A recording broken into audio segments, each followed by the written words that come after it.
eu acredito que o objetivo do Uli nesse curso, ele também falou isso agora, é dar para vocês 3 diferentes aspectos da pesquisa de campo.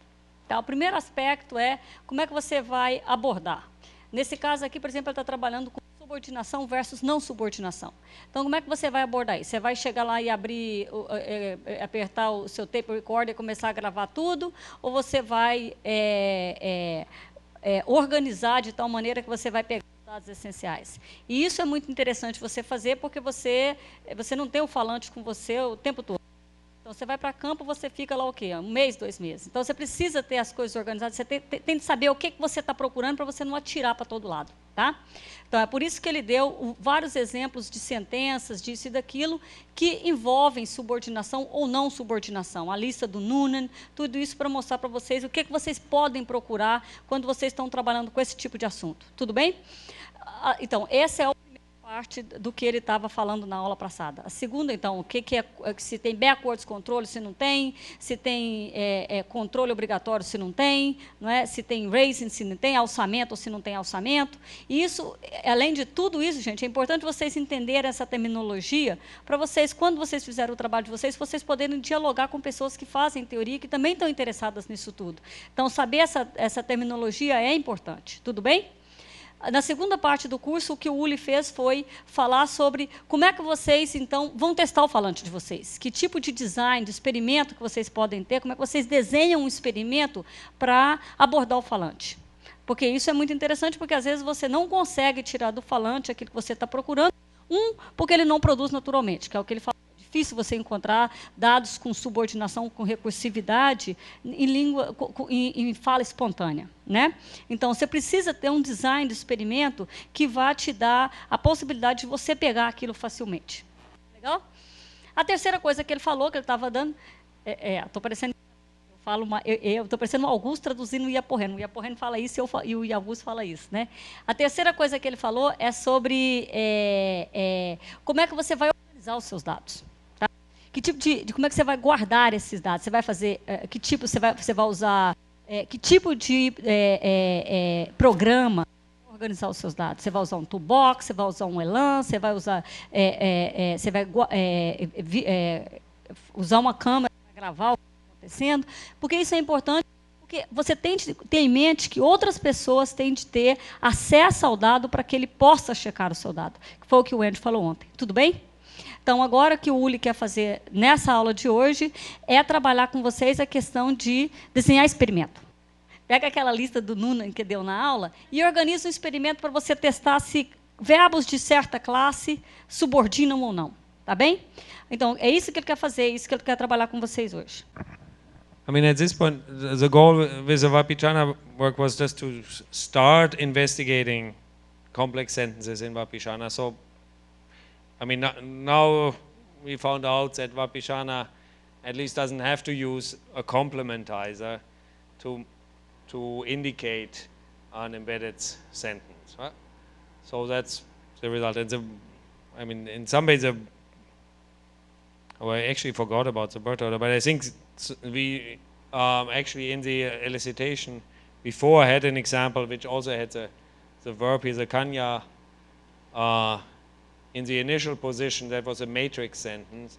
So also the word order of matrix and embedded sentences seems to be the same in Kanya.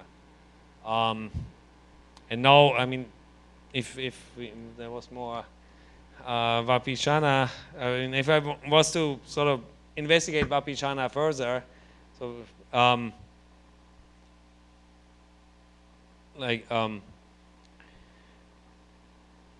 I mean, if I wanted to write a sort of a description of how complement sentences are done in Vapichana, this would be, now the next step would be, I mean, well, there would be several possible next steps, but I mean, varying the verb or trying a sentence where it's something like Thor thinks that something about himself, a belief about himself. So Thor thinks that he is taller than Mary or something like that. And then we would possibly, I mean, then we would see how kind of this reference back to Toe in the embedded sentence is realized, whether they use the third person pronoun he as in English, or a different form like the in this African language that I mentioned. In Ewe they use the logophoric pronoun that is only occurs in embedded sentences really, or in languages that have indexical shifts they use then the first person pronoun. So I mean this really is just sort of the beginning of then a further investigation, but it's I mean, and in part this further work, I mean, in large part this would be just sort of, I think it would be sufficient to do this in regular sort of informant work, asking an informant and sort of recording the response rather than going around and eliciting this from various people.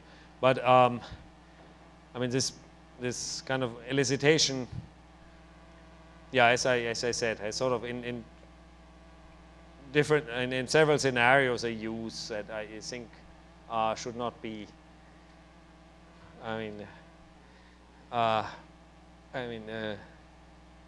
Is considerable. Like I mean, in the sort of situation where there's a lot of controversy, but also a situation where there aren't any sort of very fluent speakers who are also good linguistic informants of a language, for example. So where most of the speakers are older, say, then it would also be useful to do this type of elicitation. Or I mean, I think so. That's why want you to why want you to practice at this point. Yeah? O que eu estava falando é o seguinte, olha, então o que ele fez? Ele criou um cenário onde ele força um encaixamento, né? Aí você pergunta assim, por que o macaco ficou surpreso? A pessoa, porque ele pensa que, pá. Aí você forçou uma sentença sem encaixada, tá? Então, ele estava olhando aí, nesse cenário, o que acontece com essas construções, que tipo de marcador você tem nessas construções, se aparece complementizador, se não aparece complementizador, tá? Aí você olha para o objeto, então, se aparece um complementizador, é uma marca clara que você está tendo encaixamento, como é que acontece isso e tal, tal, tal. Outra coisa que ele estava olhando, ele olha para o sujeito da oração encaixada e vê que tipo de pronome que você tem lá. A língua que ele apresentou ontem, que é o Ewe, da África, né? Aquela língua ela tem um pronome, está aí no handout da aula passada, que é o pronome ie. Tá? Um pronome logofórico, ele é um pronome igualzinho ao sujeito nulo do português brasileiro. Ele só aparece dentro de encaixada, e quando ele aparece dentro de encaixada, ele é forçosamente correferencial com o sujeito da matriz. Tá? Então, aí você começa a ver essas relações, se há anaforicidade lá, você tem encaixamento e tal, tal, tal, tal. Porque esse elemento não pode acontecer em matriz. Então, se ele está acontecendo ali, você está tendo um encaixamento. Não é verdade? Então, essa é uma coisa que eu estava procurando. Outra, se você tem coisas do tipo um pronome de primeira pessoa, quando eu digo, o João disse que eu falo demais. Bom, esse eu só pode ser eu, Silene. Né? Então, o que eu estava falando é que existem línguas, por exemplo, Pirahã, outras línguas, o Matse, que é uma língua que ele trabalhou, que você olha e fala assim, a pessoa fala, o João disse que eu sou bonito. O João disse eu sou bonito. Esse eu não é necessariamente o falante, o speaker. Pode ser a pessoa que falou, no caso, o João, tá? Que é o que a gente chama de indexical shifting. Ou se tem switch reference, você tem um pronome que não necessariamente está correferenciado, ele não tem de estar correferenciado com o sujeito. Tá? Então, na verdade, o que ele está vendo é quais são as marcas morfossintáticas e semânticas de que há subordinação. Dependendo da língua, você não vai ter marca morfológica nenhuma, mas aí você tem que ter o conhecimento do que está acontecendo. É isso que ele tentou fazer com vocês na aula passada, é de dar para vocês todos esses contextos, esse tipo de coisa que você nota em subordinação, o que você tem quando você olha de um ponto de vista cross-linguístico, né, translinguístico, o que você observa em subordinação, o que você observa em não subordinação para táxis. Para você, quando você for para campo, você ter um guia, né? Você fala assim, então, peraí, deixa eu ver o que engatilha subordinação em outra língua para eu começar a testar essa língua aqui. Tá? Às vezes você não tem marca morfológica nenhuma, você não encontra um complementizador. Está aí, ó. Não tem complementizador. É subordinado ou não é subordinado? Aí você usa coisas do tipo, que tipo de sujeito eu tenho? Ele é logofórico, não é logofórico? Tem de ter ser comando, não tem de ser comando? Para você ter uma pista do que está acontecendo ali sintaticamente. I mean, I think I wanted to add one point. I mean, I think if you like did this kind of experiment and had like data from say 10 Vapishana speakers and did, I mean, had that transcribed and so on, that would be already a very good start for sort of a publishable paper on complex sentences in Vapishana. Then you could, I mean,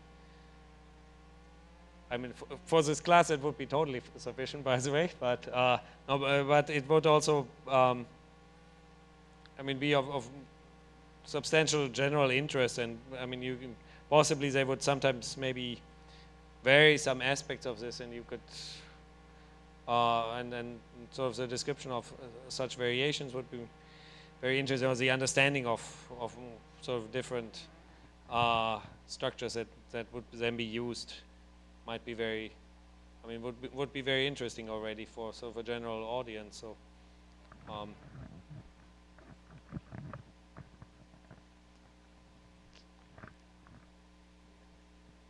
I mean, so, I mean, for those of you writing a paper for this class, I mean, if you do this just with one speaker, I mean, like,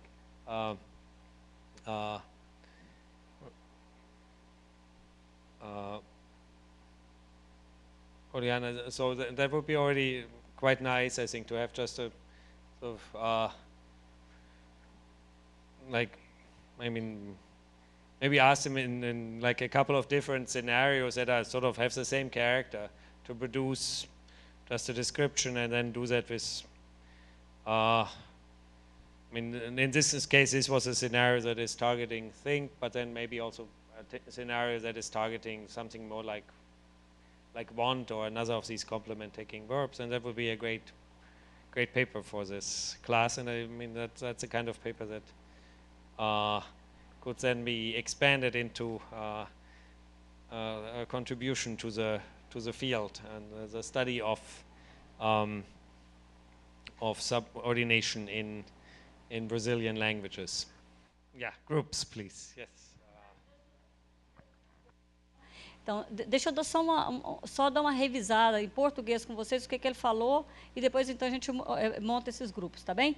Então, olha só, eu acredito que o objetivo do Uli nesse curso, ele também falou isso agora, é dar para vocês 3 diferentes aspectos da pesquisa de campo. Tá? O primeiro aspecto é como é que você vai abordar.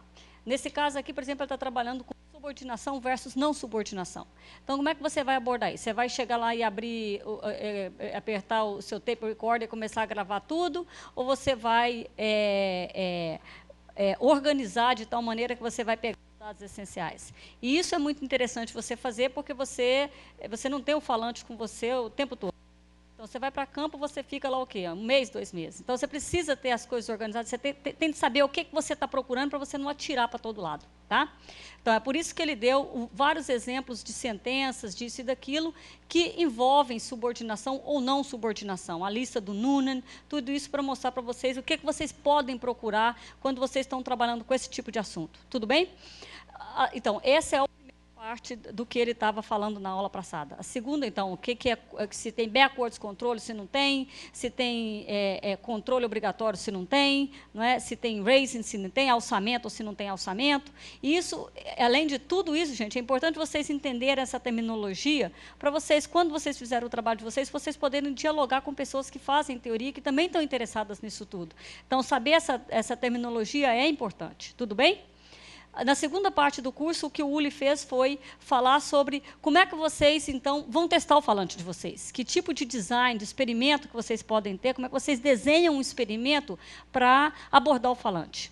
Porque isso é muito interessante, porque às vezes você não consegue tirar do falante aquilo que você está procurando, porque ele não produz naturalmente, que é o que ele fala. Difícil você encontrar dados com subordinação, com recursividade, em fala espontânea, né?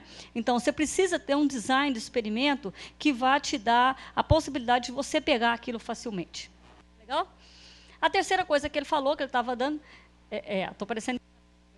Estou parecendo o Augusto traduzindo o Iaporreno. O Iaporreno fala isso e o Augusto fala isso, né?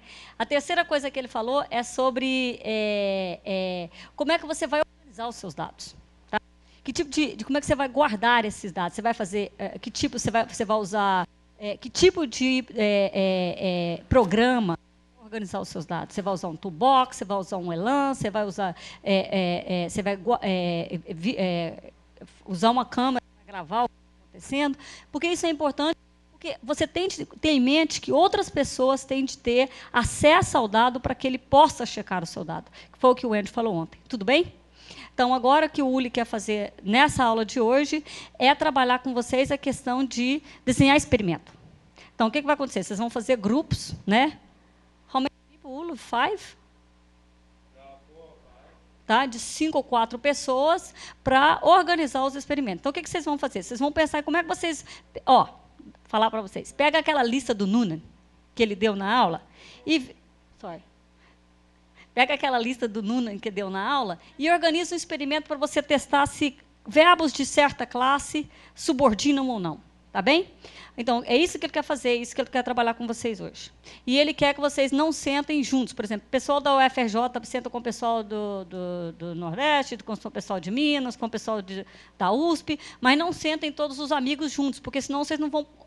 a contribuição de um para o outro é muito pouca. Tudo bem?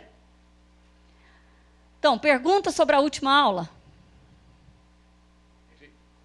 Maybe it would be good if the people who kind of have Elan experience or things like that they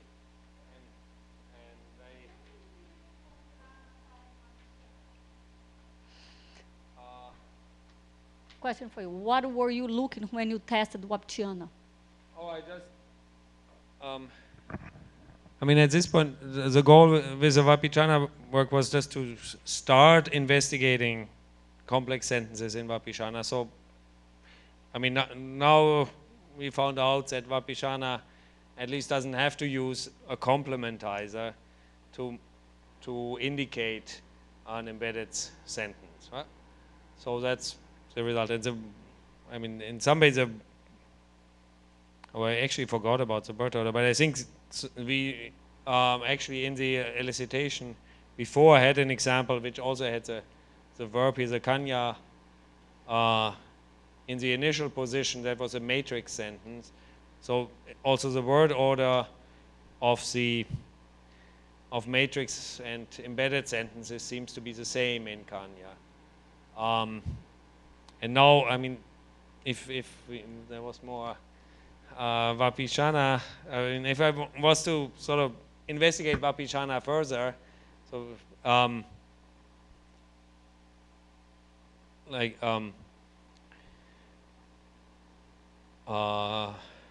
mean, if I wanted to write a sort of a description of how complement sentences are done in Vapichana, this would be, now the next step would be, I mean, well, there would be several possible next steps, but I mean, varying the verb or trying a sentence where it's something like Thor thinks that something about himself, a belief about himself. So Thor thinks that he is taller than Mary or something like that. And then we would possibly, I mean, then we would see how kind of this reference back to Toa in the embedded sentence is realized, whether they use the third person pronoun, he as in English, or a different form like the in this African language that I mentioned. In Ewe they use the logophoric pronoun that is only occurs in embedded sentences really, or in languages that have indexical shift they use then the first person pronoun. So I mean this really is just sort of the beginning of then a further investigation, but it's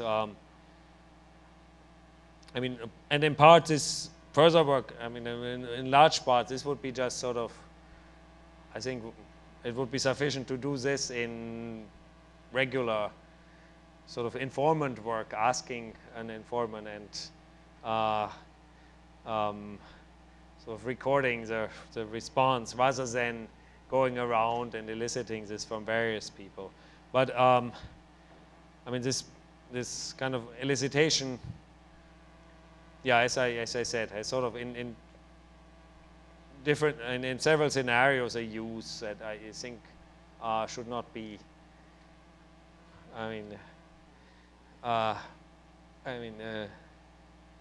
Is considerable. Like I mean, in the sort of situation where there's a lot of controversy, but also a situation where there aren't any sort of very fluent speakers who are also good linguistic informants of a language, for example. So where most of the speakers are older, say, then it would also be useful to do this type of elicitation. Or I mean, I think so. That's why I want you to why yeah, want you to practice at this point. Yeah. Did you understand, Ananda?